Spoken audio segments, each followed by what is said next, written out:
Boa noite a todos, todas e todes. Sejam bem-vindos a mais essa live que a Igreja da Comunidade Metropolitana de Cabedelo está fazendo no nosso bom papo de quinta, com o tema de hoje é Saúde TT.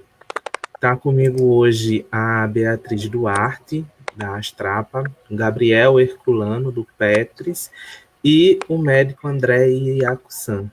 Bom, muito obrigado por vocês três terem aceitado o nosso convite de participar dessa live, de fazer esse debate junto conosco.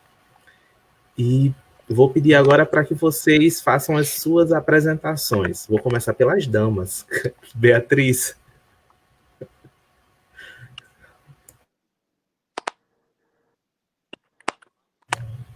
Beatriz, você me ouve?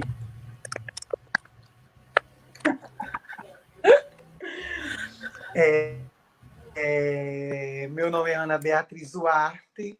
Atualmente estou como... Sim. Tá, vocês estão me ouvindo? Pode continuar. Vocês estão me ouvindo? Sim. Estamos sim.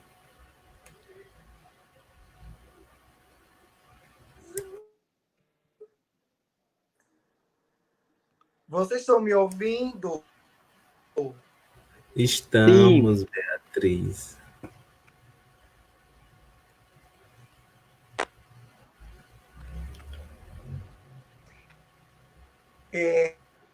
Eu sou Beatriz Duarte, né? Estou atualmente como vice-presidente da Astrapa, Associação de Mulheres Travestis e Transsexuais do Estado da Paraíba, né?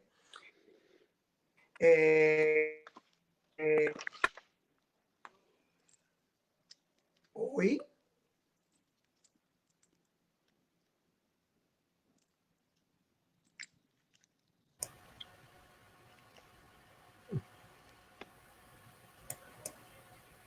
Bom, ela deve ter tido algum problema de conexão. Quando ela se reconectar, coisas de ao vivo, né? Gabriel, por favor, faça as honras. Se apresente. Boa noite a todos, a todas e a todos que estão nos acompanhando através dessa live. Eu me chamo Gabriel Herculano, tenho 23 anos e estou atualmente enquanto presidente do Coletivo de Homens Trans da Paraíba, o Petris. Sou homem trans, né? Mas antes de tudo humano, sujeito a falhas e acertos. Esse coletivo luta pela visibilidade, pela garantia de direitos e por políticas públicas para a população TT. É isso. André, por favor. Uma alegria estar com vocês todas, todos, todes. Eu sou André Iacusan, eu sou médico de família e comunidade de formação, sou professor aqui da PUC Rio Grande do Sul e da Federal de Ciências da Saúde, a UFSPA. Sou membro do grupo de trabalho de Gênero, Sexualidade e Direitos da Sociedade Brasileira de Medicina de Família e Comunidade, monge zen budista, e membro de um coletivo chamado Rainbow Sangha, que é um coletivo LGBT que discute os aspectos da população LGBTQIA+, e envolvendo o budismo e as diversas vertentes espirituais. Então, é uma alegria estar aqui com vocês. A nós que agradecemos. Beatriz, bem-vinda novamente, Beatriz. Consegue nos ouvir? Oi, caiu tudo, menino. Ficou tudo preto. Pois se apresente, querida. Meu nome é Beatriz Duarte, né? Sou decoradora, né, de formação, trabalho com eventos e sou agora vice-coordenadora da Astrapa, né? Associação de Mulheres Travestis, Transsexuais, Transfeministas do Estado da Paraíba. E atualmente nós vem desenvolvendo uma campanha belíssima, que é a campanha SOS-TT, que está conhecida nacionalmente, né? Aproveitando já que você entrou e já se apresentou, fale um pouco sobre as demandas da Astrapa frente a essa temática sobre a saúde para a população TT e as necessidades. A Astrapa, ela foi fundadora, né, na pessoa de Fernanda, foi ela que trouxe a política do ambulatório TT para Paraíba, entendeu? Inclusive, o ambulatório fez agora 7 anos, a semana passada, está de parabéns. Somos um ambulatório referência para o Brasil, apesar de nós não termos a distribuição de hormônios, não temos o ambulatório cadastrado no Ministério da Saúde para que tenha distribuição de hormônios e faça as cirurgias, encaminhe para as cirurgias, né? Mas nós somos referência para o Brasil. Nós temos vários médicos lá, temos até fonoaudiólogo tem. Mas a temática não é bem essa, né? Falar do ambulatório, e sim falar da saúde TT. Nós somos mulheres travestis e transexuais, precisamos de assistência médica e psicológica. Então, o ambulatório tem, né? Mas ainda é muito carente, a demanda é muito grande. E as meninas reclamam. Eu acredito que o Gabriel também recebe essas demandas, entendeu? E nós sabemos que existe a demanda muito grande para o ambulatório. Seria legal ampliar o ambulatório, né? Eu acredito que o ambulatório já era para ter saído até dentro do Clementino e ter ido para um lugar mais específico, para trabalhar literalmente com a população TT. Então, o que acontece? Devido à pandemia, a questão da psicologia aumentou, as demandas psicológicas aumentou, né? As meninas vêm sofrendo com ataques psicológicos, né? E assim, com ataques pessoais, e cada uma vai desenvolvendo a sua, vamos dizer, sua especialização. Não é bem especialização que eu iria usar o termo, mas cada um vai desenvolvendo uma certa doença, né? Psicologicamente falando, não deixa de ser doença, né? E a demanda só tem aumentado. E com o ambulatório está restrito, só está passando receitas para que as meninas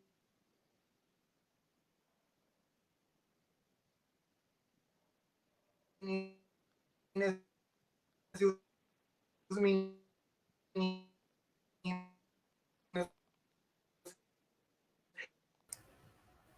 compre os hormônios, está ficando difícil.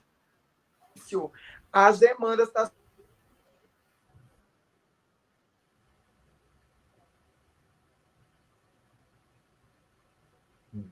Bia caiu. Caiu de novo. Bem, acontece. Gabriel, enquanto Bia não entra, fale você um pouco sobre essa questão na visão do Petris, por favor. Então, Maio, desde já agradecer novamente, né, por esse espaço que é cedido para que o Petris possa participar novamente nesse diálogo que é tão importante, né? Sempre é importante nós frisarmos a questão da saúde, principalmente nesse atual contexto em que a gente está vivenciando, né? E como Beatriz pontuou, muito bem pontuado, inclusive, o nosso embate maior hoje, não somente a nível Paraíba, a nível regional, mas também a nível nacional, são as questões das burocracias, né, e a questão do próprio não reconhecimento enquanto a vida da pessoa trans como uma questão de saúde pública, né? Então, o nosso maior embate é justamente a questão da cirurgia, da redesignação sexual como também o próprio fornecimento dos hormônios, né? Sabemos que alguns estados já fornecem esses hormônios, não é o caso da Paraíba, né, de forma gratuita.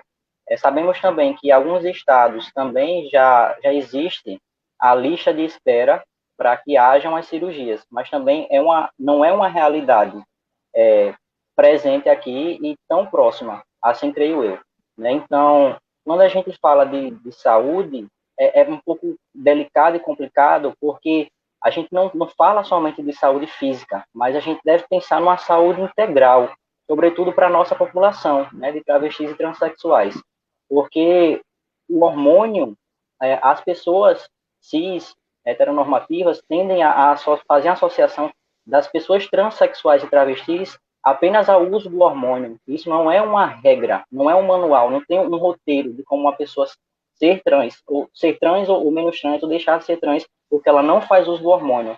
Isso são critérios, né, são opções que as pessoas fazem uso ou não. E, diante disso, a gente tem que pensar essa saúde de uma perspectiva integral. Então, a saúde física, é a saúde psicológica, né, é a saúde emocional dessas pessoas, sobretudo nesse contexto. Então, não tem como você falar de saúde física apenas se uma pessoa trans, travesti, não é aceita dentro de casa, né? Aí já envolve a questão de saúde psicológica, saúde mental. Então, eu também gostaria de trazer esses apontamentos para que a gente possa pensar. Então, é necessário também que haja mais criação de políticas públicas, né, que nos atendam e que essas políticas públicas se concretizem mesmo de forma efetiva, né? Também outra problemática, sobretudo nesse contexto, como o Beatriz pontuou, fazendo associação também novamente com o ambulatório, está fornecendo as receitas, somente as receitas nesse momento, para as pessoas que já fazem o acompanhamento através de lá. Porém, tem muitos relatos, falo agora somente dos homens trans, que é os que eu tenho contato, né? Tem muitos relatos dos meninos que recorrem às USFs, as unidades, as PSF no caso, né? E não são bem atendidos, não são bem acolhidos lá, né? Simplesmente os médicos e as médicas dessas unidades de saúde afirmam não ter conhecimento ou não receitam por próprio preconceito mesmo, né? Então, é necessário que haja uma conscientização, uma capacitação, uma humanização também desses profissionais, para que eles reconheçam que essas vidas existem, que esses corpos existem, né? Somos também usuários desse sistema e ele deve atender a todos diante de suas especificidades, né? Outra problemática que eu acho que seja bastante pertinente nós pontuarmos aqui é a problemática que, para mim, ao meu ver, eu costumo dizer que vem essa problemática, essa deficiência, digamos assim, vem desde a formação dos profissionais da área da saúde, né? Sobretudo da medicina, para lidar com as vidas trans, né? Então, assim, a medicina ela ainda é muito restrita, né, ao binarismo. Então, é como se o homem nascesse biologicamente homem e a mulher nascesse biologicamente mulher. Então, eles não sabem lidar com um pênis no corpo de uma mulher, entende? Se o pênis está no corpo de uma mulher, ele é um órgão feminino. E aí, claro, demandaria aqui problemáticas maiores, questionamentos maiores, né, que não cabe ao momento. Mas é só para que a gente possa dialogar um pouquinho sobre isso também. Consequentemente, há também uma escassez acerca de pesquisas, né, científicas e especializações acerca da transexualidade em si. A Beatriz também pontuou que há um agravante nesse atual contexto sobre justamente a saúde psicológica, né, dessas pessoas travestis e transexuais. Então, muitas das vezes, nós que somos o suporte para nós mesmos, entende? Nós, através do Petris, né, a diretoria do Petris, tem realizado algumas ações. Dentre elas, conseguimos fazer essas parcerias voluntárias com psicólogos que já trabalham tanto no espaço LGBT como no CCLGBT para atender a essa demanda, né? Claro, a gente não consegue atender a todos, mas os casos emergenciais a gente tem conseguido dar esse suporte.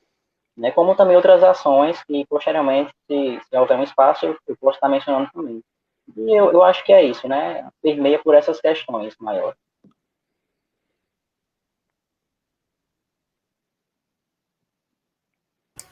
Muito obrigado, Gabriel, pela fala realmente bem pertinente.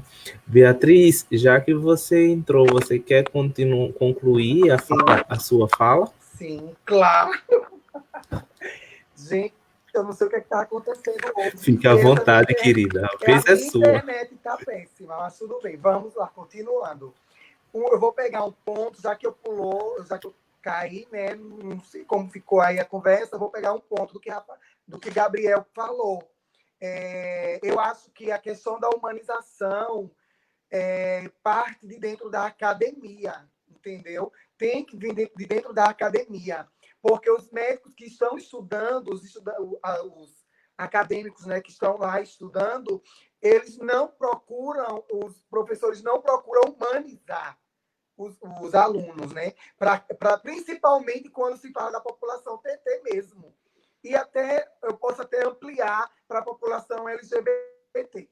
Entendeu? Então, assim, não tem uma humanização, não tem um respaldo, não tem uma orientação, não tem uma forma carinhosa, vamos dizer, de olhar para essa população. Entendeu? Então, quando os acadêmicos saem da academia, né, eles saem preparados e loucos para atuar, claro. Eles não estão preocupados com a população A, a população B, a população quilombola, a mulher negra, os homens trans, as mulheres travestis, as mulheres transexuais. Eles não estão preocupados com isso. Eles estão preocupados em ganhar dinheiro e atuar na área. Tá entendendo? É onde parte toda a questão da humanização, que não tem, entendeu? Nem dentro da academia, quando ele chega no mercado de trabalho, né, no setor dele, que é saúde, também não tem uma humanização, não tem um treinamento.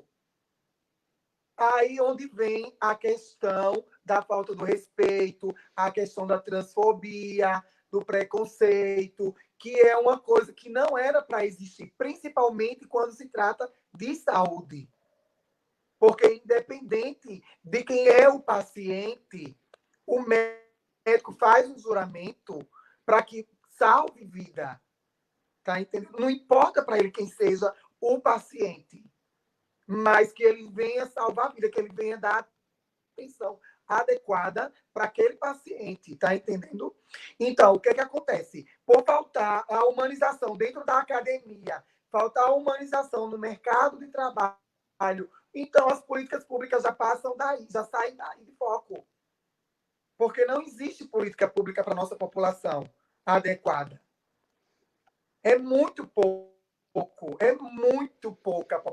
a política que existe.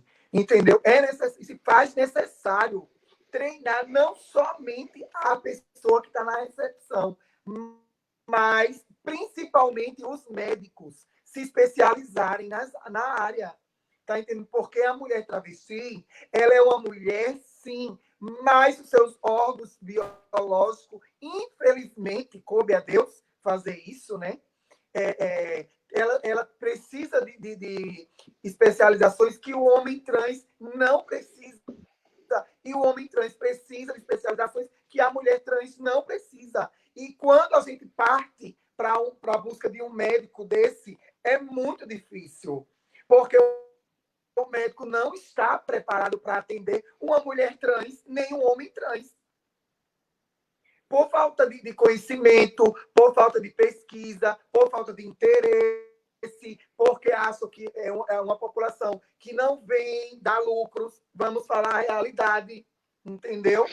Então, é uma falta de interesse do próprio médico. Eu vejo muito por esse lado também, sabe? Não é somente a questão da falta de política, mas também a questão de interesse dos médicos, porque também não adianta a gente ter a política e não ter o profissional para atuar. Se tem o profissional para atuar, nós vamos construir a política. Porque a gente constrói a política, que é o que eu venho falando sempre na minha fala. Não adianta ter a política e não saber que ela existe, ou ela não ser implementada, ou ela não me servir para nada. Porque ela está lá no papel, está lindo no papel. Mas cadê a implementação? Como é que eu acesso essa política?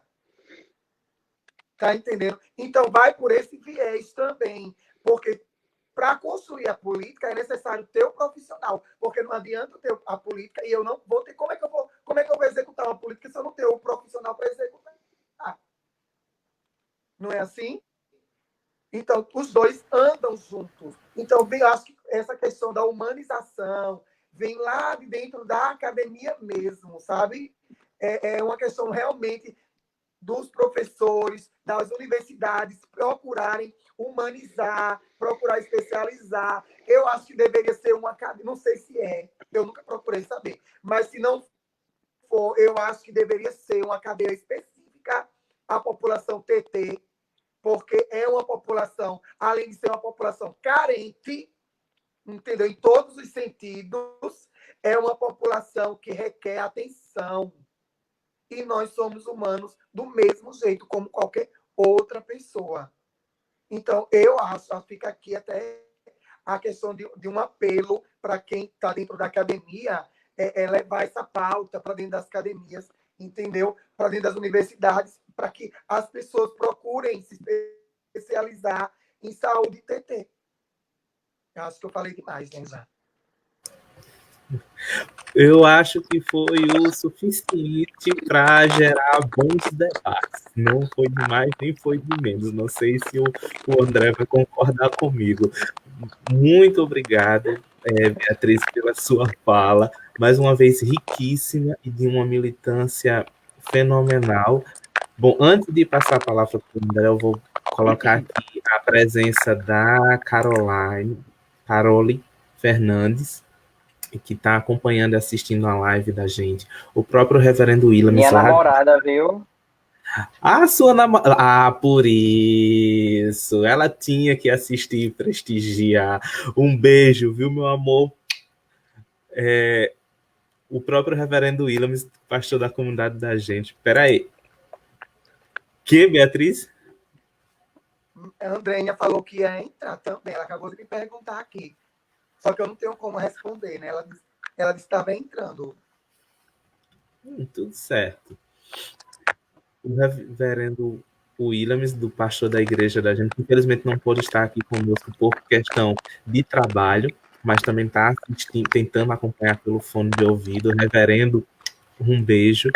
E, André, dentro de todas essas questões que acabaram sendo levantadas aqui, você, enquanto médico e militante, como se coloca à frente de tudo isso? É uma alegria, antes de mais nada, ter ouvido as falas do Gabriel e da Beatriz, porque são exatamente as falas que a gente vê em todo o Brasil, né? Eu sou membro de um grupo de trabalho de gênero, sexualidade e direitos, onde a gente, inclusive, está escrevendo um artigo para a Revista Brasileira de Educação Médica, trazendo as competências mínimas necessárias para atender a população TT.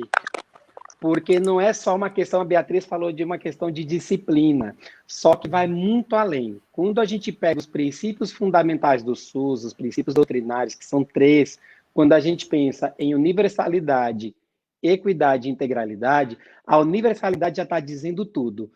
Todo e qualquer cidadão, cidadã neste país tem direito a acesso ao sistema de saúde, incluindo, obviamente, população TT. E eu estou falando em todos os níveis aqui, não precisa exatamente ter uma especialidade, que até tem a sua importância, né? Aqui no Sul a gente tem ambulatórios específicos para a população TT, mas existe, gente, descrito, tem literatura. Então, eu acho que tem um pouco do que o Gabriel falou, a questão da falta de vontade assistencial, dos serviços também se mobilizarem e procurarem, porque nós temos uma política nacional de saúde integral da população LGBT datada de 2013. Quer dizer, essa política está escrita, está no papel, como a Beatriz falou, está escrita, mas falta implementar. E pelo que eu estou vendo, a realidade aí na Paraíba, infelizmente, né, ainda está um tanto quanto truncada. Eu me formei na Federal do Rio Grande do Norte, no estado vizinho, E, sendo bem sincero para vocês, eu só fui entender e estudar e pesquisar os elementos da sexualidade humana, independente do tipo de ser humano que a gente atende, no mestrado. A graduação não me deu isso, a residência não me deu isso. Inclusive, eu vim parar no ensino justamente para minimizar danos, né? Aqui na Pontifícia Universidade Católica, aqui em Porto Alegre, a gente criou uma liga de sexualidade exatamente para trazer esse elemento para dentro do currículo. Porque essas pessoas, né, vocês estão cada vez menos, graças aos céus, invisibilizados. E aí eu até estendo a discussão dos princípios do SUS e do acesso à população, bem como a Beatriz pontuou, não somente para a população TT. A gente tem as populações vulnerabilizadas historicamente. Quando a gente fala em população quilombola, em população indígena, obviamente, a própria população TT tem uma questão de vulnerabilização e de opressão histórica pelo binarismo que o Gabriel traz e pela própria questão da estrutural da sociedade opressora, né, da questão do patriarcado, de uma sociedade binarista, cis, heteronormativa. Quando a gente pega esse elemento, ele acaba respingando na própria medicina.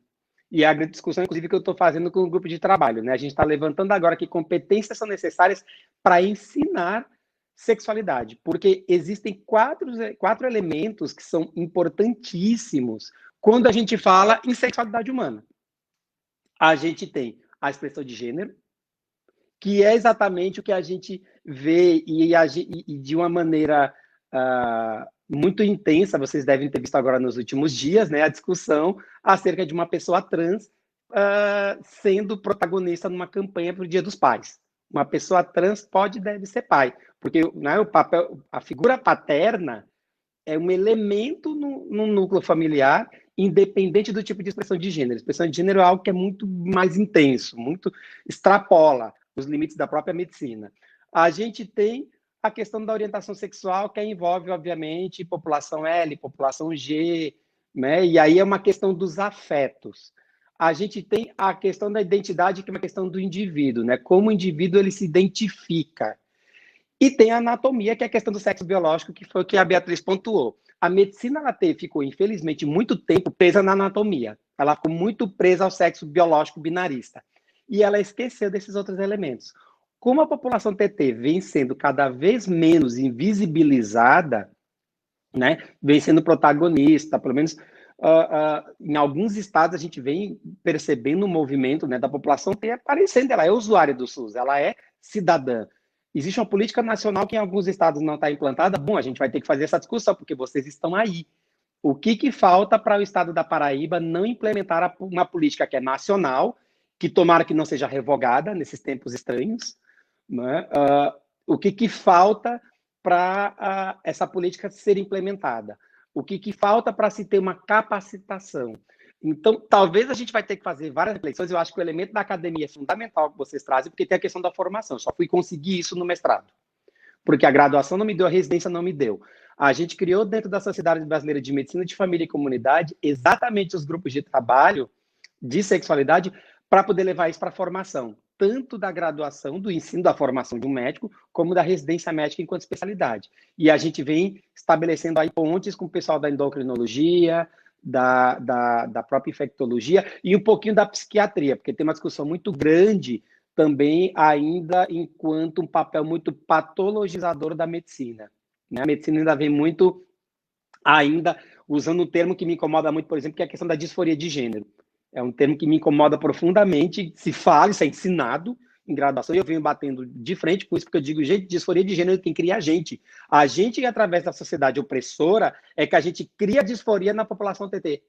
É a gente que... Não é uma doença de CID, não é uma condição para patologizar. Vai muito além de um pequeno código, entende? Tanto que o Código Internacional de Doenças, né, a Organização Mundial de Saúde, tirou o termo transexualismo, tirou o ismo, agora na última codificação. A codificação ela ainda existe para a população TT, porque é uma condição que envolve insumos médicos, né? Envolve hormônio, envolve atendimento, né, acerca das peculiaridades de cada ser humano. Então, essa condição ainda está listada, mas é em condições outras, não é como doenças, deixou de ser doença. Então, o que falta ainda para a medicina é largar a anatomia de mão, porque ainda é muito preso ao binarismo, que é necessário, a gente precisa, mas entender que esses corpos estão aí cada vez menos invisibilizados e se expressando, e tão usuários do SUS quanto qualquer outro cidadão, cidadã deste país. Então, tem várias maneiras da gente poder, talvez, perpetrar os espaços e levar a pauta TT para os espaços de saúde, através de capacitações, e eu acho que os coletivos, eu acredito muito no poder dos coletivos, porque foi através de coletivos, conhecendo pessoas trans, atendendo pessoas trans ligadas a coletivos, é que eu comecei a entender alguns elementos, eu comecei a ter acesso a diretrizes que a medicina não me dava. Né? Como é que se faz o processo hormonizador? Eu fui conseguir em guidelines do Canadá que os coletivos tinham que a academia não dava conta.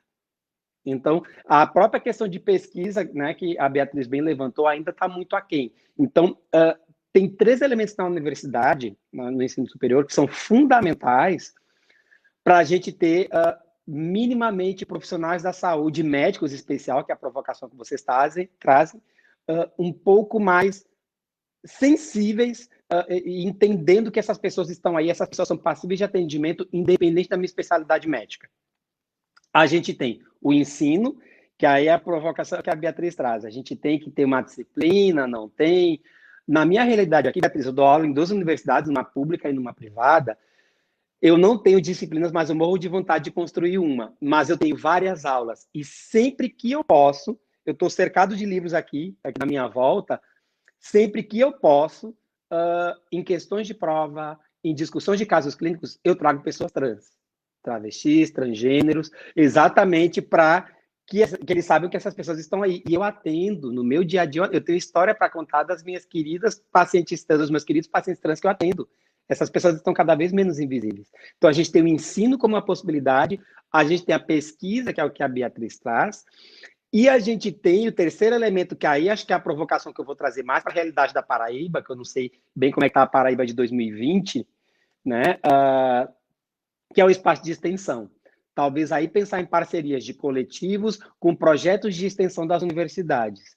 Eu falo isso porque é o que eu vejo em vários estados, quando não tem uma política nacional, uma política de saúde da população LGBT devidamente implantada, a extensão é uma possibilidade, porque se a academia ela não dá conta, os coletivos certamente eles dão. Então, essa parceria ela é fundamental para os espaços extra-sala de aula. E aí, exatamente, eu entender, bom, essas pessoas estão aí, elas procuram serviço de atendimento e não têm acesso. Então, como é que eu posso, qual é o fluxo mínimo para prestar um atendimento devido à população TP? Muito além do processo hormonizador que é o que vocês falaram, né? Tem exatamente as questões de saúde mental, as questões mesmo simples, um simples laudo para um homem trans que queira ser pai, já que a gente está falando tanto de homem trans que é pai, né, agora na mídia. Então, um simples laudo, como é que eu faço esse laudo? De que maneira eu escrevo esse laudo? Né? Coisas básicas como o próprio nome social que eu vejo ainda, me lembrando do meu Rio Grande do Norte, que é o estado aí do lado, que os profissionais de saúde, alguns ainda têm dificuldade de usar nome social, gente. Nome social está previsto no Prontuário Nacional de Saúde, na Carteira Nacional de Saúde. Então, todo e qualquer usuário do SUS pode e deve usar o nome social. Então, é um dever o profissional de saúde usar o nome social.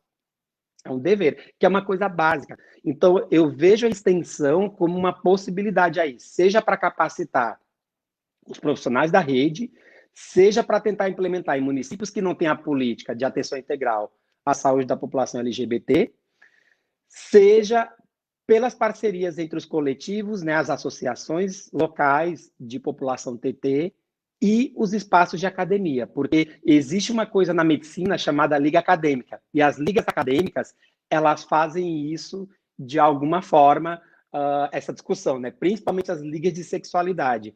Então, talvez seja uma maneira potencial, mas é uma questão de vontade, às vezes, do indivíduo, né? Eu estou num grupo de trabalho que eu tenho pessoas muito motivadas. A gente está discutindo que competências são necessárias para ensinar. A gente sabe que não é todo local que é assim, e a gente sabe que ainda a medicina tem um comportamento muito reacionário. Tem colegas ainda que falam impropérios em sala de aula, que os alunos me trazem. Que tem, né, um aluno trans que me traz em especial, um aluno trans médico da medicina que me traz isso. Dos impropérios que alguns colegas trazem. Exatamente porque sexualidade, gênero e diversidade ainda é muito pouco discutida. A gente ficou na anatomia e esqueceu todo o resto. Então, acho que eu falei demais, eu estou olhando aqui o tempo, só para trazer realmente eu trouxe algumas provocações como possibilidades, e aí eu estou pensando na UFPB, talvez teria que levantar que coletivos tem aí, no curso de medicina, tem liga acadêmica como espaço de extensão, mapear, talvez, em que locais, a gente fez isso aqui na PUC porque era uma queixa dos alunos, não tinha nenhuma aula sequer falando sobre diversidade sexual, gente. Não se falava diferença literalmente, de orientação sexual, de homo e hétero. Não tinha isso. Então, falar de gênero era uma coisa que extrapolava mais. Então, a gente mapeou na matriz curricular do curso, em que momentos que cabia, e mesmo nos que não cabia, eu dei um jeito de colocar. Porque eu tenho uma disciplina que eu dou, que é a Saúde Coletiva 2, eu faço questão eu tenho 2 aulas protegidas e um seminário só sobre população LGBT. E na cadeira de trabalho integrado de saúde, a gente discute a política nacional de saúde da população LGBT. Então, esse movimento, se a academia não está fazendo, talvez os coletivos possam fazer mapeando. Bom, tem liga aqui, tem algum projeto aqui que discuta a sexualidade, e aí também procurar as profissões correlatas. A medicina talvez ainda esteja muito reacionária, bom, a psicologia, ela está muito mais à frente da medicina, né? Porque exatamente, o Conselho Federal de Psicologia já se colocou, por exemplo, contra coisas como a cura gay. Então, talvez procurar a psicologia como parceira, a enfermagem como parceira. Então, pensar em outros cursos, porque gênero é um elemento de discussão acadêmica multidisciplinar, transdisciplinar, eu diria, porque perpassa a própria sociologia, perpassa a medicina, obviamente, mas perpassa a psicologia, perpassa as ciências sociais, perpassa a antropologia, perpassa vários elementos que só a medicina não dá conta. Que para eu poder ter esse mínimo de entendimento, eu saí buscando com diversos outros colegas, e foi bem isso, na pós-graduação, no mestrado, no doutorado, foi que eu consegui isso, que a graduação não me deu. E aí o que eu estou fazendo hoje é tentando reduzir danos, né? Enfim, acho que eu falei demais, acho que tem tempo aí para perguntas. Bom, Gabriel, fica à vontade para você fazer alguma pergunta ou poder se manifestar ou fazer algum questionamento. Já que Bia não está por aqui, né? Por enquanto, de novo. Parabenizar primeiramente, né, André, pelo seu trabalho e agradecer, meus sinceros agradecimentos, né, em nome do coletivo de Mestrães da Paraíba, pela sua iniciativa, porque realmente é um déficit muito grande de profissionais que se dedicam dentro da área da saúde à nossa causa, né, as vidas transexuais e travestis. Mas tu quer interagir com Bia ou eu posso continuar? Pode certo. continuar. E que mais Agora, Bia, se você quiser se manifestar, também fica à vontade depois. Que mais profissionais possam surgir, né? E tenho como referência também. Eu tenho uma pergunta, André, que muitas das vezes nos é chegado, e é uma pergunta também pessoal, certo? Sabemos que tudo na nossa vida não é somente um mar de flores, né? Então, para eu ter a aparência que eu tenho hoje, essa passabilidade, para mim, é confortável, em alguns sentidos, em outros não. Mas, em sua grande maioria, sim. Eu gostaria de saber, se você puder, assim, responder a minha pergunta, o uso do hormônio, né? Seja ele o mais popular ao mais caro, a longo prazo, quais são os riscos para uma pessoa transexual? Especificamente no caso dos homens trans. Se você puder responder, agradeço. André, só um minuto. Claro, passar para Antes de passar para a Bia, eu vou querer você que está nos assistindo, caso tenha também alguma pergunta para fazer ou para o André, ou para a Bria, ou para o Gabriel, coloque aí nos comentários do chat que eu falo aqui no ao vivo. Bia, quer fazer alguma pergunta, fazer algum comentário? Fique à vontade. Seu microfone está desligado, meu amor. Bia, não te ouvimos. Bia, beleza, não te ouvimos. Beatriz, seu microfone está desligado. Liga o microfone, Bia. Tô estressada com a internet. Ah, não tenho nenhuma pergunta para fazer, não. Acontece, nesse período de pandemia, infelizmente, o Brasil não estava preparado para ter tanta gente utilizando os meios digitais simultaneamente. Então, André... Quarta e quinta são os dias das lives, né? Quarta, quinta, sexta e aí emenda com final de semana, sábado e domingo. Bom, eu agora antes do André responder, licença, Maio, rapidinho, só para completar a minha pergunta, certo? Uhum. Porque assim, André, eu faço essa pergunta também porque antes de nós começarmos com a terapia hormonal, né, os homens trans que optam por esse viés, nós passamos por uma anamnese. Então, assim, nessa anamnese nos são feitas perguntas, e aí envolve fator genético, né, hereditário, o próprio nosso organismo mesmo. E aí, por isso que eu trago essa pergunta especificamente para você, certo? Perfeito, é uma pergunta ótima, Gabriel. E, assim, existe uma disciplina que é dada na medicina com a cadeira básica chamada semiologia, que é uma cadeira onde a gente exatamente aprende a fazer as perguntas. E eu trabalho com um módulo aqui na Federal de casos clínicos dirigidos. Então, inclusive, eu já coloco população trans. Eu tenho um caso de uma mulher trans, de propósito, justamente para fugir do binarismo que tu falas, porque a história clínica ela muda totalmente quando é uma pessoa trans. Ela muda totalmente, não no sentido de discriminação negativa, no sentido de discriminação positiva mesmo. População TT tem peculiaridades que eu tenho que levar em conta. Falando dos homens trans, que eu acho que é a pergunta que tu traz acerca do processo hormonizador, tem algumas coisas que eu tenho que ficar ligado, tá? Que é basicamente problemas no fígado, né? Porque os hormônios de maneira geral, tanto os masculinos como os femininos e os de testosterona em especial, eles são metabolizados no fígado, então eu posso ter problemas no fígado. Então tem uma questão de discussão aí com homens trans quanto a consumo de álcool. Eu tenho que ter todo um cuidado, uma discussão. A gente sabe, tem estudos, pelo menos que o grupo de trabalho do pessoal da SBMFC fez, que o consumo de álcool entre homens trans é alto, relativamente alto. Enfim, por todas as questões, a gente poderia ficar horas discutindo aqui de elementos de opressão da própria sociedade, que leva o homem trans, inclusive, a beber, enfim. E a gente tem também o próprio risco de mortalidade cardiovascular, porque os hormônios, eles mexem com a questão do colesterol. Isso também serve para as mulheres trans, né? Mulheres trans, elas têm uma mortalidade cardiovascular relativamente... Mulher, ela tem uma mortalidade cardiovascular elevada, porque o estrógeno, ele eleva essa mortalidade, risco de ter infarto, de ter derrame, tá? Isso acontece já com a mulher cis.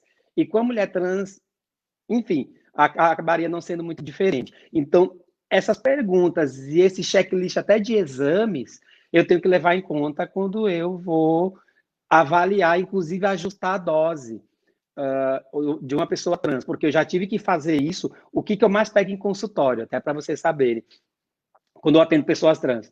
O que é mais comum, e infelizmente é pela invisibilidade das políticas públicas, o que a gente mais acaba tendo, e é o que a gente teve historicamente, é a pessoa TT tendo que tomar o hormônio por conta própria, porque foi uma amiga que ensinou, se automedicando, seja porque o sistema não dá conta, que pelo que eu estou vendo é que vocês estão reclamando aí em Cabedelo, né, de não ter um fluxo definido de dispensação de hormônio, e deveria ter, porque tem uma política nacional que, contemplando isso, e a pessoa tomando por conta própria, e eu preciso fazer esse ajuste. E aí, gente, não tem... não é tão difícil quanto parece, não precisa ser um super especialista. Existem protocolos escritos, inclusive já em português, falando do ajuste da dose, e inclusive da lista de exames que eu tenho que monitorar numa pessoa TT. Então, não é tão complicado quanto parece. É uma questão de levar em conta que, bom, a pessoa vai receber hormônio de fora, e o hormônio, em qualquer ser humano, vai ter efeito colateral. E no homem trans, basicamente eu vou ter isso. Eu vou ter as questões relacionadas ao fígado, as questões relacionadas à mortalidade cardiovascular por causa do colesterol, né, que aumenta bastante. E eu tenho um aumento, uma coisinha chamada policitemia, que é o oposto da anemia. É o aumento de células vermelhas do sangue que a testosterona pode causar. E aí eu tenho alguns elementos complicadores, né? Eu posso ter apneia do sono, eu posso ter doença respiratória, falando especificamente dos homens trans, né? E das mulheres, além das questões cardiovasculares do próprio fígado, eu tenho as questões que envolvem o aumento de risco de câncer, né? Porque aí o estrógeno, ele acaba estimulando o crescimento de algumas células, como célula mamária, e aí eu tenho um aumento de incidência de câncer de mama. Mas isso é perfeitamente monitorável. Isso uma unidade básica de saúde, a gente dá conta. É uma questão de vontade política mesmo, de política local de saúde. Porque existe a política nacional escrita, existem cartilhas em português. Se eu recebo uma pessoa trans, eu vou lá e discuto com um colega, eu consigo uma cartilha, eu consigo fazer ajuste. A gente tem, na nossa especialidade, o Tratado de Medicina de Família, que tem um capítulo exatamente ensinando o processo hormonizador, ensinando a fazer os ajustes, ensinando que exames, então, pedir. Então, tá lá. Então, já tem bibliografia aí em bom português para isso. Então, não é mais desculpa hoje em dia para um profissional da saúde falar que, eu não sei, eu não consigo, não tem mais desculpa. Então, aí cabe realmente agora vocês, enquanto cidadãos e cidadãs, paraibanos, paraibanas, paraibanes, a fazerem, então, esse tensionamento, primeiro com a academia e segundo com as políticas de saúde.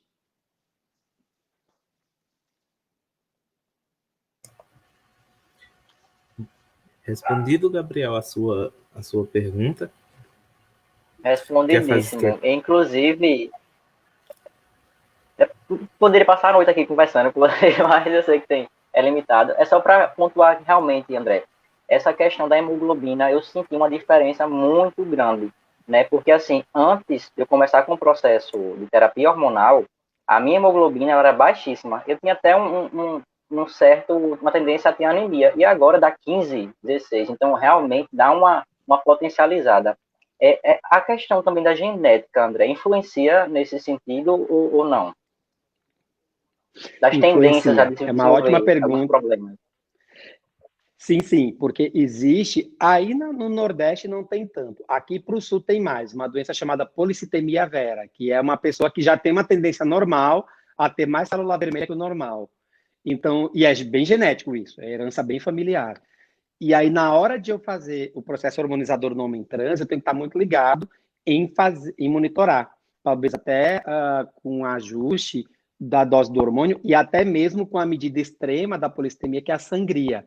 Eu tenho um homem trans, um paciente homem trans que eu acompanho, que ele faz sangria periódica, que é tirar literalmente o sangue, porque ele produz célula vermelha a mais, e isso pode dar uma série de complicações, tanto no fígado como na questão respiratória. Então, é uma questão de monitorar, não é uma coisa para ter medo, mas é uma coisa para monitorar, porque é esperado, né, é um efeito colateral dos derivados da testosterona, ter esse aumento de produção mesmo, sabe? E tem um valor, inclusive, tem outros marcadores que a gente usa, né? A gente usa a ferritina como principal marcador, não é só a hemoglobina.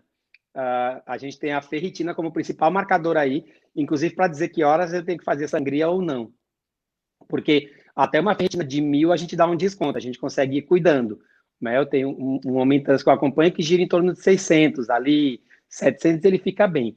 Chegou em 1.000, já digo, olha, então a gente vai ter que realmente já prescrever a sangria. A sangria, ela é um elemento que é feito, inclusive, em pessoas cis, né, aqui no Sul. E é interessante levar em conta que isso piora em locais, os efeitos colaterais da polissemia, os efeitos da doença respiratória pioram em regiões serranas, né? Eu me lembrei de Campina Grande aí, porque Cabedelo, João Pessoa está meio no nível do mar, mas região serrana a coisa é mais séria, e aí a atenção tem que ser redobrada.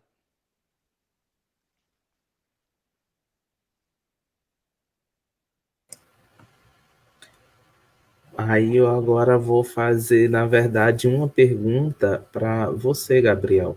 Como hoje se dá, com todas as dificuldades que o nosso laboratório TT aqui na Paraíba tem, como se dá, por exemplo, eu que quero passar por todo esse processo de hormonizador, como é que eu chego até esse laboratório?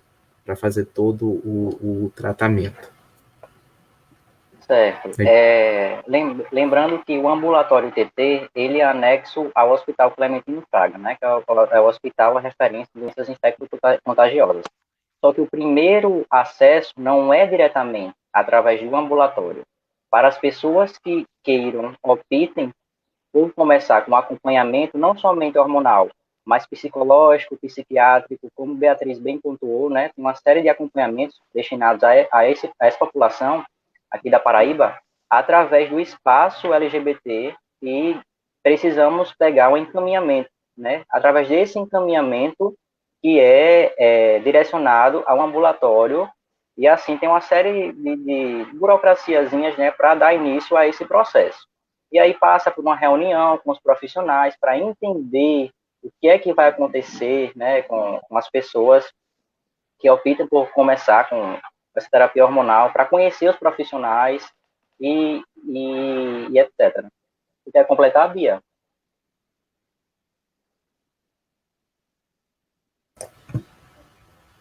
Beatriz?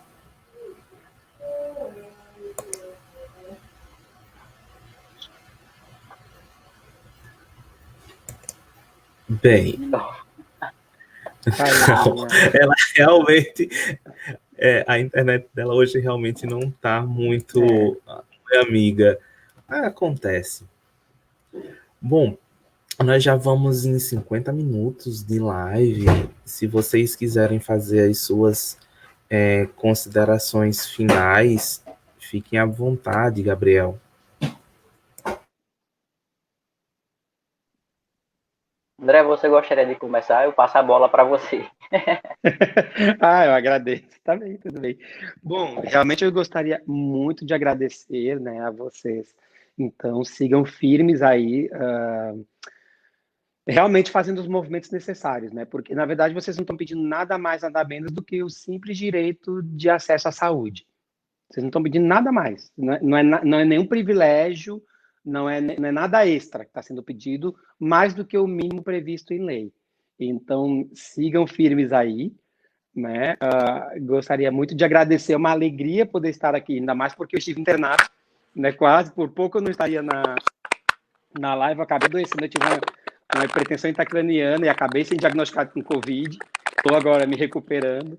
Então, uma alegria poder estar aqui com vocês discutindo, né? Mas, assim, acima de tudo, eu acho que tensionem, né? Sigam buscando os espaços, né? Agradecer muito ao Taixin, que eu não sei se ele está aí, meu querido irmão aí da Paraíba, e deixar, né? Me deixar à disposição, né? Eu sou Iaco-san, vocês me acham nas redes sociais facilmente, e também no coletivo Rainbow Sangha, né? Que é budismo LGBT, que é exatamente um aglomerado, né? De pessoas budistas que discutem exatamente todas as questões que envolvem a população LGBTQIA+, inclusive fechando parcerias para atendimentos, suporte jurídico, né, questão de troca de nome social, atendimento psicológico, o próprio atendimento médico, né, que eu me voluntario, eu sou voluntário. Então, uma alegria estar com vocês, mas assim, acima de tudo, sigam firmes, porque vocês não estão pedindo nada demais. Eu acho que tensionem, e uma coisa que eu percebi aqui no Sul, que aos pouquinhos está chegando aí, que acho que é importante vocês começarem a fazer, é a própria população TT literalmente invadir a academia e levar suas próprias demandas como pauta acadêmica, de pesquisa. Gente, transgender é pesquisa no mundo inteiro. Então, assim, se tem pouca pesquisa, como a Bia pontuou, então, e não tem ninguém, nenhuma pessoa binária, cis, com interesse, com vontade, então, vão vocês mesmos, então, invadam esse espaço, ocupem e pesquisem. E, claro, procurem as parcerias, né? Que eu acho que aí é o grande segredo do que eu vejo na minha realidade aqui, é a questão da parceria. Quando falta a vontade de um setor, a gente vai somando os elos para poder tensionar, então, aí as políticas públicas, tá bem? Obrigado.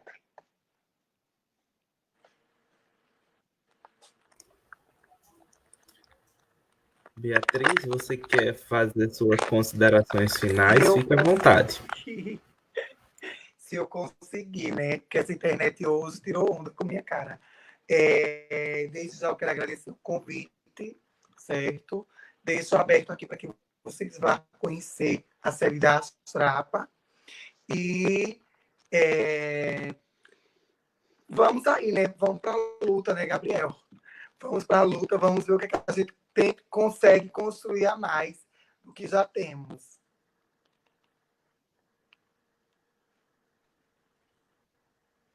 Exatamente. Agradecer mais uma vez, Mailton, pelo convite, por estar presente aqui, né, com André e Beatriz. Foi um prazer para mim ter esse diálogo com vocês. André, sinta-se convidado a nos conhecer, certo? Aqui, a Paraíba. Não sei se você já esteve por aqui, mas venha, que a gente quer lhe dar esse abraço pessoalmente quando esse novo normal chegar, claro, né? Uma boa recuperação para você. Obrigado. Certo? Espero que sua saúde permaneça firme, porque você tem que estar firme para poder cuidar das pessoas que você precisa cuidar, não somente da nossa população, claro, mas de todos e todas, né? E sim, temos que ir atrás dos nossos direitos, sim, pela garantia, né? Na verdade, não são questões de privilégio, como o André trouxe, mas de saúde pública mesmo, né? As pesquisas, algumas pesquisas existem, só que a escassez realmente é mais pesada no âmbito ainda da medicina, né? E é isso. Um cheiro para vocês e muito obrigado mais uma vez. Bom, eu, em nome de toda a comunidade de Cabedelo, né, eu agradeço bastante, imensamente, a presença de vocês três aqui. Né? Agora eu vou lhe contar uma coisa, André. O Taishin, essa live de hoje e a próxima live, uma que nós fizemos sobre espiritualidade feminista, foi ideia do próprio Taishin. Conversando com ele, ele ficou só cozinhando o meu juízo e implantando sementinhas que acabou frutificando isso. Então, Taishin, um beijo, meu querido, e muito obrigado pelas ideias. E a ICM vem nessa propositura, né, de debater as questões ligadas aos direitos humanos, não na sua forma, e atendendo algumas especificidades, porque a gente acredita, e eu vou usar a nossa própria profissão de fé, né, que esse mundo está ferido e que nós devemos curar esse mundo, né, destruindo todos os sistemas e estruturas que estão destruindo a criação de Deus.